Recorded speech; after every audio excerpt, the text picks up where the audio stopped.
Today, on This American Dice, we present to you Kakita Naritoki's journal in full.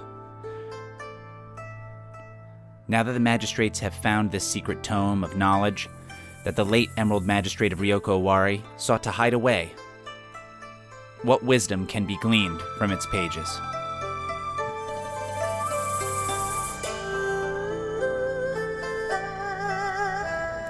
Month of the Tiger, 3rd day. Simply dreadful day today. All I'm hoping for is a little peace and quiet out here, but the moment I'm through the door, Magda is on me like a fly in my ear, buzzing about how I'm never around, how I take her for granted, how I act like I'm ashamed of her. What does she expect? She's my foreign mistress. I can't very well write her poems and sigh outside her window, can I? To tell the truth, it's almost as bad as being at home. Worse in some ways. At least my wife, Yoshino, knows how to keep quiet. All the little things seem to be conspiring against me. My stirrup broke as I was going to work. I've developed a cough that just won't go away. Finally, Jocho is being completely unreasonable about his taxes. If he had his way, I'd write him up as a mendicant beggar while he flaunts his wealth this way and that. He demands a lot for his measly 100 koku, and if he's not careful, I'll hang him out to dry just to shut him up. Yet it could be worse, I suppose. I'm just grateful for this book. To be truthful, and where can one be truthful if not one's pillow book?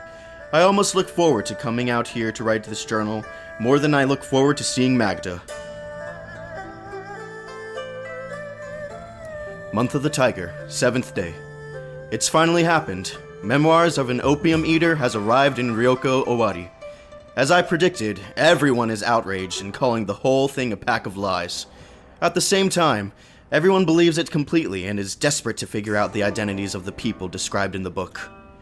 Now, I read the book for the first time 2 months ago when it came out in Otosan Uchi, so I've been prepared for this. Whenever someone mentions the book, I argue that it's most likely a fiction created by some devious crane or scorpion. I change the clan, depending on my listener, to sow confusion and mistrust. In short, I keep telling people it's a basket hat. I can back this up by presenting a number of conflicts and contradictions in the text. Although they don't really exist, no one is going to look them up while talking to me. Even if they can't find them later, the seed of doubt has been planted, which is what is required to settle this mess down. Shiba Shonagon's diary is certainly a headache, but a minor one. What would happen if my journal got published, I wonder? Still, this may provide a way to gauge the cleverness of my fellow samurai. Only the most ignorant or inexperienced can fail to recognize themselves in the text. It's marginally more difficult to figure out that Shonagon wrote the damn thing. Magda realized this right away, but this is hardly surprising given her own dramatic role in the book. The more people the reader can puzzle out after that, the more cleverness I credit to them. I don't doubt that Hyobu could read it through once, then read it again and fill in the names as she went.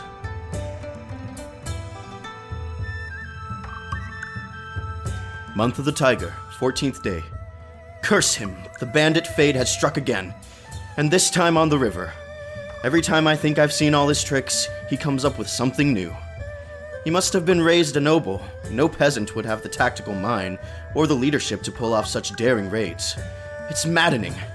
First brilliant cavalry raids, and now he's moved to piracy.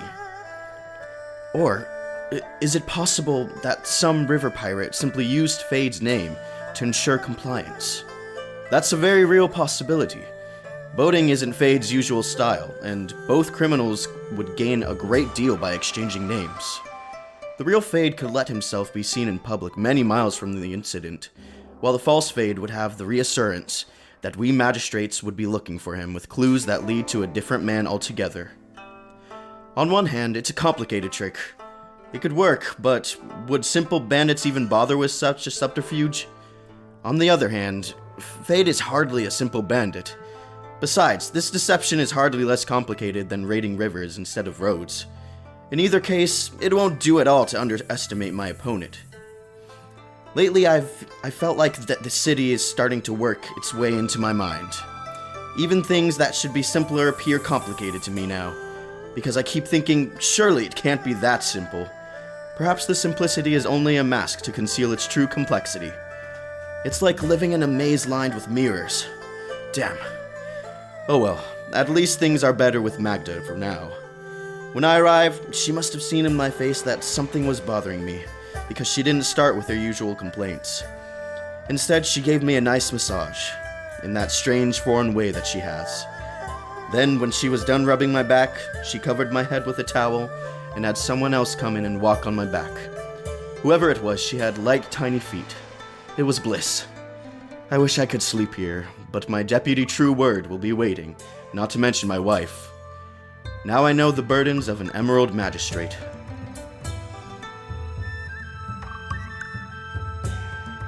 Month of the Tiger, 22nd day. That blustering fool Korichika made quite a scene today, demanding that I catch fate immediately. I assured him that I was doing my best, but he was not reassured. Of course, he had nothing to add when I asked if he had any advice, information, or assistance to offer. Naturally, the best he could do was insist that I work harder, as if I've been sniffing flowers and folding origami all the time I've been here. Demands made, he then wanted to talk to me privately. He always does this, shouts and threatens me in front of my staff, then pulls aside to discuss things as equals. Once we were alone, he revealed his real fear. If fate had taken one ship, what was to stop him from taking another? Specifically, one of Korichika's opium shipments to Necessary Village. Don't worry, I told him. Most magistrates here would be spending time trying to track the sources of illegal opium. Since I already know them, I can spend that time searching for the bandit. Really, I meant it as a joke, but he got upset and accused me of trying to threaten him. I found that to be quite a joke, and he left the office with my laughter in his ears. Unbelievably, Eyebrows picked this juncture as the perfect time to get involved in power politics. He said he'd overheard Korichika talking about opium shipments. I'm not surprised. Korichika speaks loud, especially for a scorpion, and wondered if it would necessarily be a bad thing if such a shipment was stopped. Granted, I was surprised, but I suppose I should have kept my temper better. Korichika's blustering had angered me more than I wanted to let on, and I'm afraid I took it out on poor Eyebrows. I struck him and told him in no uncertain terms that he should leave thinking about the opium trade to those with the proper perspective. Things looked very different at the top of a hill than from the bottom of a dung heap, so I guess I shouldn't be surprised that Eyebrows doesn't understand how Ryoko Owari would be ruined if the cartels were harmed. I tried to explain it, but I doubt that I got through to him. He can be stubborn. Still, I made sure he understood that no one was going to interfere with the opium trade on my watch. He seemed a bit dejected, but I was in no mood to cheer up a gloomy leather worker. Perhaps tomorrow I'll give him a compliment. It really doesn't take much to keep their type happy. Month of the Rabbit, first day. Something ludicrous happened today. A minor noble implied that I was the man in the memoirs of an opium eater who seduced and then abandoned the narrator. I laughed out loud, which only led my imbecile accuser to smirk, as if she'd figured out my secret.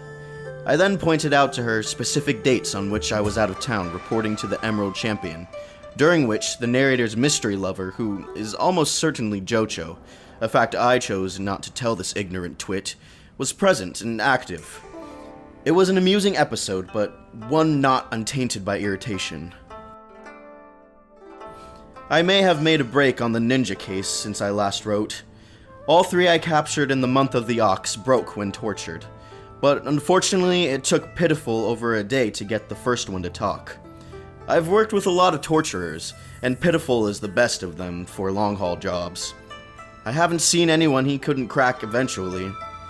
He's not fast though. While reliable, his methods take too much time. Maybe I should consider Osako's offer to lend me her man. But she says she doesn't need a new torturer, so I'd have to pay her back some other way. Not an attractive prospect. In any event, we got the names, or at least aliases, of other ninja, but it took so much time that they were long gone by the time we learned where they were. Now, however, I found out Shosuro Rei, a daimyo's magistrate for the Scorpion clan. She watches Baden Pass and the areas around the three-man alliance. Caught a fellow called Longears going towards Crab territory with forged travel papers. I think he may be one of our ninja. I filed a request to interrogate him before his execution. I hope it gets there in time. I included a letter from the governor that should ease any potential difficulties. Magda introduced me to a geisha called Jinako tonight. Magda got her in from the country 3 years ago, and has just recently decided that she's completed her training. I'm impressed.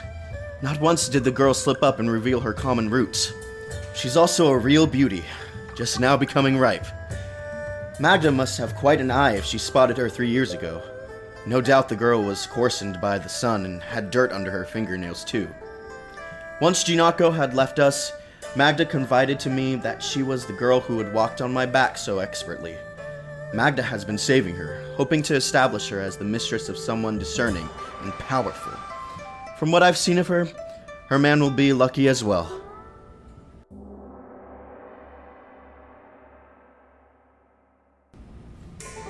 Month of the Rabbit, 6th day. Every lead on the case of Fade has led to a dead end. It's infuriating. The ninja universally seem to recruit from the venal and self-interested, making it relatively easy to go from captured ninja to free ones. Fade, however, inspires loyalty through admiration instead of fear. This makes it much harder to extract information from his henchmen, and also means they're less likely to leave their injured behind to be captured. Perhaps I'm comparing crabs and cranes here. Fade's gang is extremely mobile and violent. They focus on single, large robberies periodically through the year. Then they hide out, plotting the next heist. The Ryoko ninja are immobile, cemented to the city, and they make a steady income through their countless minor grafts and extortions. This makes it comparatively easy to drag off the lowest levels of the organization, but the leader knows this and is careful to insulate himself from his underlings. Fade, on the other hand, is always right there with his vassals. This makes it hard to catch any of them. But when we do, we're much likelier to catch his whole rotten band. I have succeeded in getting Long Ear's execution delayed and having him sent to Ryoko Owari. Surprisingly, Shosuro Rei showed up as well. I'm not sure what to make of her. She seems to be a nosy one, but not in the usual Scorpion way. I'm not sure exactly how to describe it. Most Scorpions act like you've done something wrong, but that it's alright. Like they'd do the same thing in your place. Almost like they regret having to blackmail you. Rei wasn't like that. Instead, she acted like she knew I'd done something wrong, and like it amused her. Not that different from fake sympathy, but there was also this little edge of threat. Not a blackmailer's threat, a magistrate's threat. Maybe I'm just jumping at shadows. More likely the Scorpions in the South have a different style of blackmail. Not that I've done anything she could stick me for. Accusing me of taking bribes would cause her a terrible loss of face, given the difference in our stations. Hyobu would certainly stick up for me, even against the magistrate from her own family. That would swing a big stick. Rei must know these things, unless she's a fool. She can't be planning to cross me, knowing she'd lose. It must be something else. Possibly just my own nerves. Magda's whining for me to come to bed. Perhaps that will take my mind off things. If nothing else, it will shut her up. Month of the Rabbit, 11th day. Long Ears has been quite helpful thanks to Pitiful. 2 new ninja have been identified in the Fisherman Quarter. I'm almost tempted to let those monsters from the Moment's Edge firemen make an example of one of them just to slow things down for the ninja, or create a little war between the ninja and the firemen. Still, can't take a chance that the one I gave them would be the one who would eventually lead me to the new leader. Who would have thought that someone smart enough to elude me for so many months would be stupid enough to ignore the advantages of allying with me? His, or her, can't rule that out. Predecessor understood the situation. A little cooperation with me. Organizing some show arrests, agreeing to keep out of the noble quarter, and keep her activities quiet. Was that so much to ask? Ayako was happy with it. She got to extort merchants to her heart's desire, as long as it didn't threaten the social order. It was better than catching criminals. I was preventing the crimes from being done, or at least preventing them from having any significant effects, instead of punishing people after the fact. Everything was fine, damn it. And then this new guy has to come in, kill Ayako, and dump a bucket of fish guts all over a perfect situation.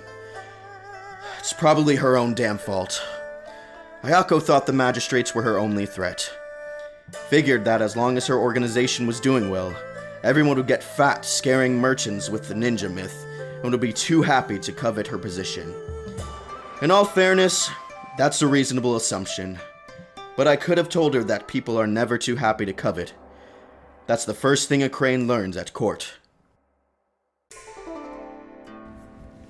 Month of the Rabbit, 22nd day. Just got back from my monthly meeting with the Emerald Champion. Luckily, it was one of his months out of the capital, so I only had to ride 2 days and take an overnight barge to Kyuden Ikoma, then a day of meetings and the same journey back. All in all, 5 days out of town, but worth it. I always look forward to my meetings with Doji Satsume, not just because he is my daimyo and the Emerald Champion. In fact, I look forward to our meetings in spite of his high station, or perhaps because he does not allow his station to stand between us as men. I made no excuses for being outwitted by fate once again, but did stress the promising developments with the ninja. That was a tight line to walk. I couldn't reveal to him how much I truly know about their inner workings, but I did subtly sound him out on my plan of subverting one of the underlings. That was a tight line to walk. I couldn't reveal to him how much I truly know about their inner workings, but I did subtly sound him out on my plan of subverting one of the underlings. I couldn't say anything outright, but when I presented it as an exchange of gifts, favor for favor, he seemed to understand. There were 5 other magistrates reporting, so I didn't have as much individual time with the champion as I might selfishly desire. He did make time to speak with me personally, however. He told me he understood what a thorn Ryoko Owari can be, and that he appreciates my efforts. He congratulated me on the general discharge of my duties, even though I haven't captured Fade or completely destroyed the ninja.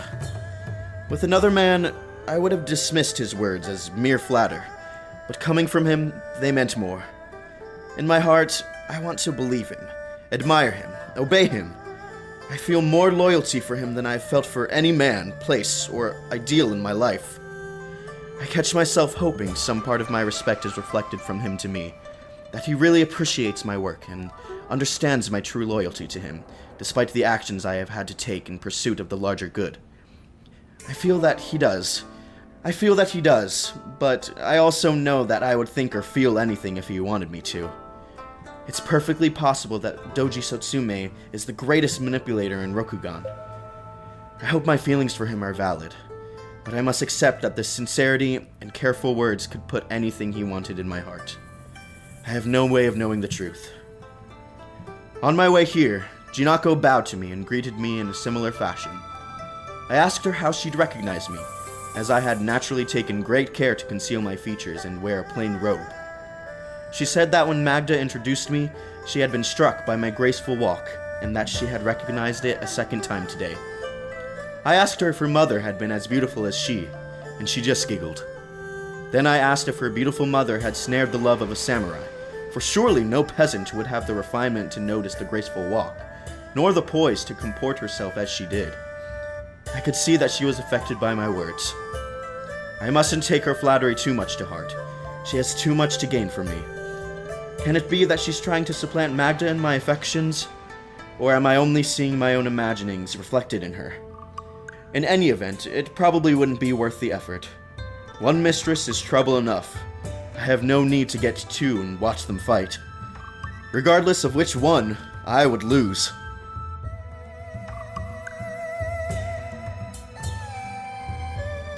Month of the Rabbit, last day. Today I made my move against Slender, one of the ninja identified by Longears. Backed by my deputies, Ample and True Word, I cornered him and presented him with my offer, my patronage and protection in return for his assistance.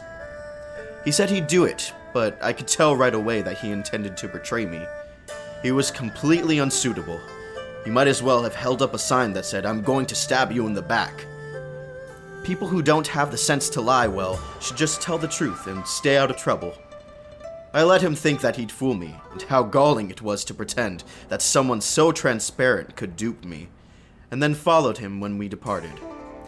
He went straight to the home of the second conspirator revealed by Longears, a lowlife called Dusty. True Word crept close enough to see inside, and then was able to listen to the pair with his magic.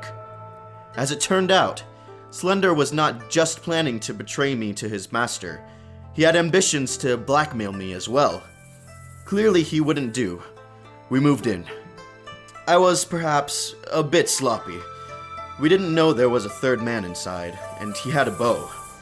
We tried to take Slender and Dusty alive, and the third man opened fire. True Word got hit and responded with a spell that killed the archer, and set the building on fire. I had my weapon sheathed when the third man started shooting, so Slender must have thought he could grab his weapon and attack before I could draw. The look of surprise on his face when he died would have been more gratifying from someone familiar with the art of Ayajutsu, but I'll freely confess that I took great pleasure in killing him.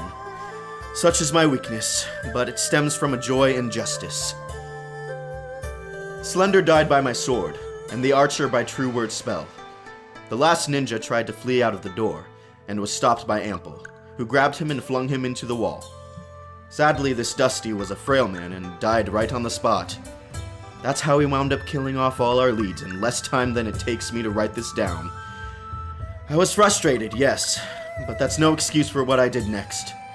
I lost my composure dreadfully and began bellowing at my deputies like a common fish seller. I'm afraid I said some ill-considered things. I'd apologize, but given their station, an apology would only make things worse, I'm sure. Perhaps gifts are in order. Month of the Dragon, 3rd day.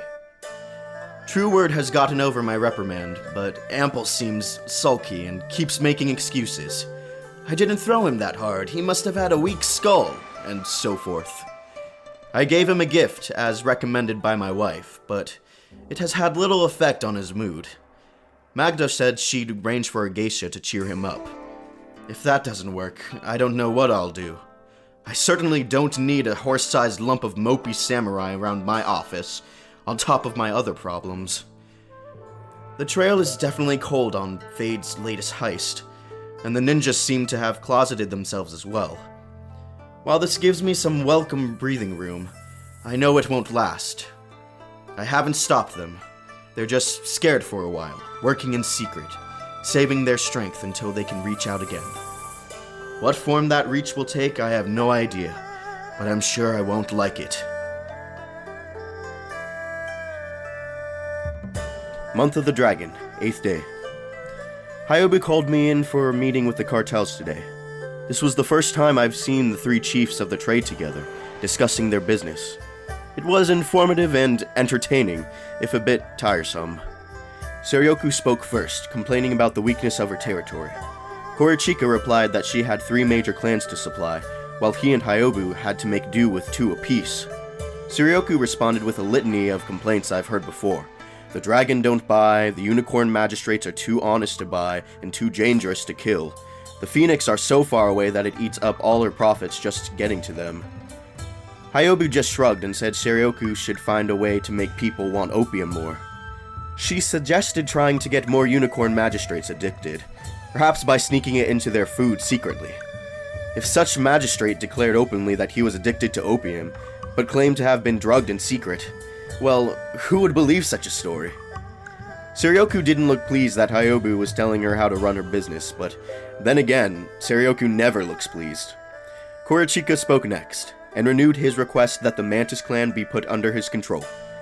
He restated his tired old arguments that the Mantis could more efficiently be served from Earthquake Fish Bay by his contacts, instead of having to come all the way up the river to get their goods from Hyobu's people. Hyobu made some comment about suspecting him of having an interest other than a desire to streamline distribution, but this time he had a ready answer. He claimed that his only interest in the opium business was to support the greater glory and power of the Scorpion clan. If controlling the Mantis through his crab henchmen was the best thing for the clan, he should do it. If it was the best thing for him to give up power or profit to make the operation more efficient, he'd do that too. To prove it, he offered to let Hyobu distribute opium in Scorpion lands in exchange for the Mantis. Certainly this was a surprise. The Mantis are a big market for a small clan, and the Scorpion are a small market for a large clan. But the Scorpion territory still consumes easily twice the opium that the Mantis lands do. Korichika argued that Hyobu should distribute to the Scorpion because it was adjacent to her regular Lion Clan territories, while he should distribute to the Mantis because they're next to his crab regions. Again, he invoked efficiency and the good of the entire clan. Hyobu countered by saying that if that was his only interest, he should just give her the Scorpion territory, which is convenient to her distribution network, and let her keep the Mantis, where she has experience and an established group of sellers. He was ready. His reply was that if Hyobu had so much of the market, it would tax the fields she owns, while his would produce much more opium than he needed. An exchange of lands would be difficult, expensive, and look suspicious, and if opium wound up scarce in one area and plentiful in another, it raised the specter of alternative independent merchants smuggling it across cartel boundaries. I have to hand it to him. He argued well, without once admitting to his own self-interest. I wasn't fooled though, and you can bet Hyobu wasn't either. If Korichika wants the Mantis, it's because he thinks he can make more money off it than he can off the Scorpion. My guess would be that he'd like to use the Mantis to smuggle opium into Otosan Uchi, Hyobu's territory, and the national capital of opium use, and into Phoenix Lands, Seryoku's territory, and an area opium could reach much easier by sea than by her current land route. Hyobu said she saw no reason to make such a drastic change when the system worked fine as it was, but that she'd consider his offer for next year. Korichika looked disgruntled, but what did he expect? I wouldn't be surprised if Hyobu was sneaking cheap opium into Crab and Phoenix territories on the sly, and the Mantis would be the perfect way to move it. They asked me if I had any input from an enforcement perspective. I told them that Korichika's plan to diversify his distribution channels was a wise one. While he's got the riverbank inspectors taken care of for now, that could change in a moment. It will be good for him to move an overland route into Crab territory, well worth the risk and effort of establishing it now. I also said there was no reason to change a system that was working fine. As a magistrate, the things that catch my attention are when people do things out of the ordinary. The criminals I execute are often the ones who couldn't leave well enough alone. That seemed to have an effect. I received my usual payment from the three of them, and then reiterated my request that they just keep up appearances in Ryoko Owari. The better I look, the longer I stay in office, I told them, and reminded them how much harder things were under my idealistic predecessor.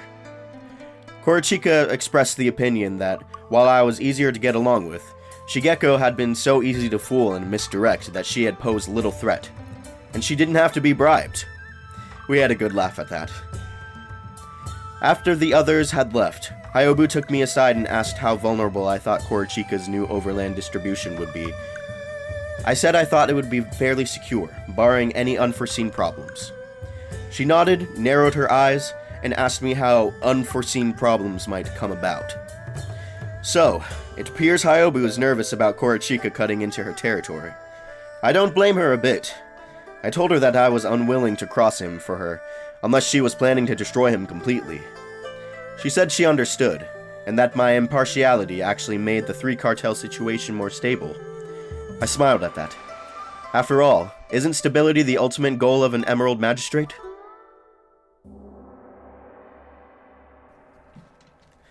Month of the Dragon, 6th day. It's been a while since I came out here to see Magda. My wife has been ill, and it concerns me.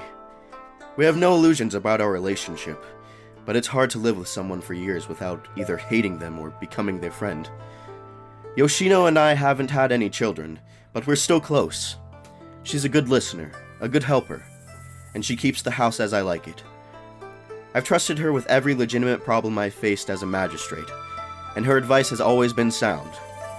Lately, though, it seems as if the dirty side of my work, the side no one would understand, has come to dominate my moods. I can't tell Yoshino of such things. If I become disgraced, she must remain untouched as much as possible. I owe that to her at least. I can't tell Yoshino of such things. If I become disgraced, she must remain untouched as much as possible. I owe that to her at least. But still, the pressure. I can't tell her, but I must tell someone. and so I find myself in the embrace of Magda once more. The pressure has become intense.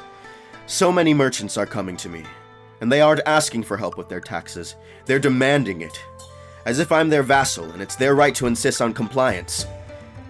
I'm tempted to just drop the entire charade. I could stop taking bribes from them all, and arrest them all for offering. What need I have for more money? I already have wealth beyond avarice, and no time to spend it all. The bribes from the samurai running the cartels is difficult enough to hide without worrying about all this low-level graft as well. It's disgusting. The only reason I put up with it in the first place was to get the trust of the merchants so they'd lead me to the ninja. I followed their lead as far as it goes. What more do I need them for? I followed their lead as far as it goes. What more do I need them for? I could hand over all the money I've taken and declare that the entire thing was a grand deception, a secret operation to root out and capture tax evaders. I'd be shut of their squabbling, and I'd look great to my master. But I could never do it. What would happen to the city if its most prosperous merchants... What would happen to the city if its most prosperous merchants were suddenly jailed or killed? It would be chaos. Hyobu would never forgive me, not to mention the rest of the Scorpion clan. That's without even considering the talk that would follow me. The accusations that I'd taken the bribes when it suited me, and betrayed them when they were no longer useful. For once the obvious speculations of the public would be true. Could I stand myself if I did something so blatant? No, I'll have to put up with them. Perhaps the time has come to take a more stern approach, however. I'll have to think it over after my upcoming journey to Otosan Uchi.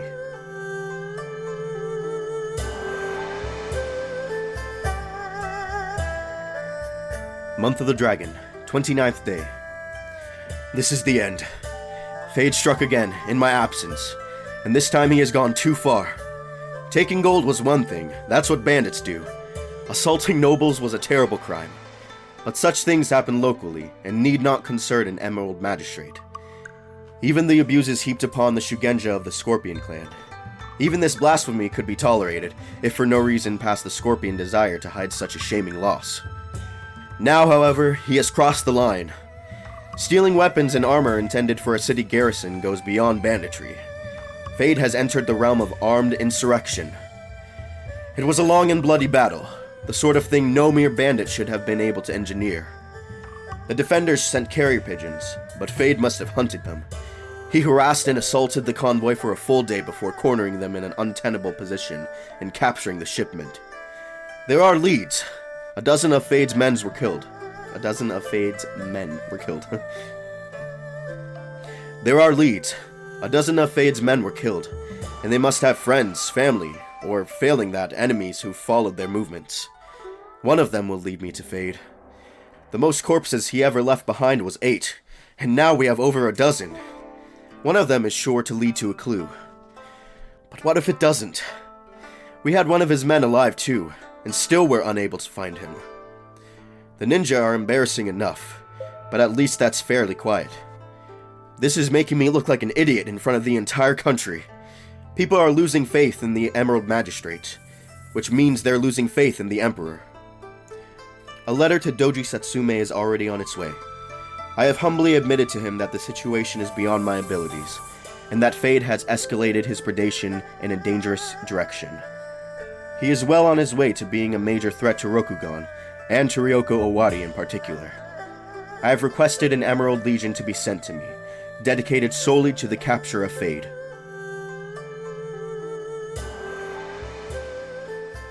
Month of the Dragon, last day. Damn the backward, self-interested, ignorant, and selfish governor of the cursed, corrupt, and shallow city! Hyobu found out about my request for an Emerald Legion and recommended against it to the Emerald Champion and to Bayushi Soju. Shoju spoke to the Emperor, and I'm to get nothing until additional need is shown. That bitch! Doesn't she understand that we want the same thing? A safe, stable city. Ryoko Owari may be a stinking pit of ignorance and neglect, but it's my city, and I'm honor-bound to protect it. I only wanted the Legion to stop Fade, but Hyobu is so paranoid that she was certain they'd uncover the opium trade. I told her again and again that they'd be isolated. When we weren't in the field looking for Fade, I'd keep them billeted in the towers of the eyes. They'd never get a chance to find out about the cartels. She didn't believe me. Suryoku and Korichika both opposed it too. Idiots. Said that even Shigeku had gotten close to them on occasion, and she'd been only one honest magistrate. They were terrified by a legion of them. Korichika even went so far as to imply that maybe I intended to betray the cartels, that the legion wasn't for Fate at all, but to protect me from the Thunder Guard. He's fortunate that I didn't challenge him right there, the smug bastard. Have I done anything to harm the cartels, ever? I've bent over backwards for their filthy opium trade, just to keep my city stable. I even stuck my neck out when Michikane died, making sure his father didn't do anything rash and stupid. This is the thanks I get. Accusations and mistrust. I'm trying to protect their city from a dangerous lunatic, and all they can see is the need to protect themselves from me. Yoshino told me I should have listened. Get in bed with scorpions and you'll be stung, she said. I was such a fool. Fine. They can all sink into Fu Lang's festering pit for all I care. If they don't want me to interfere with their cartels or their city, I'll sit back while Fade steals their weapons and kills them in their beds. My career as a criminal's toady is over. Let's see how they like running the city without the magistrate helping them.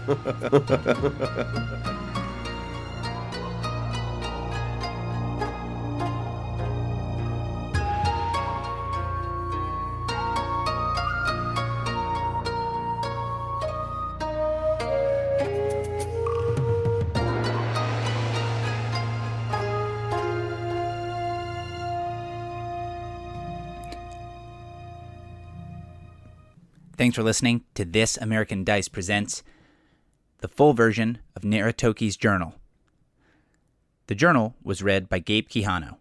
Thank you so much, Gabe, for putting up with all the crazy talk in this that you probably didn't know what the hell you were saying through most of it. Join us next week for another exciting episode of This American Dice.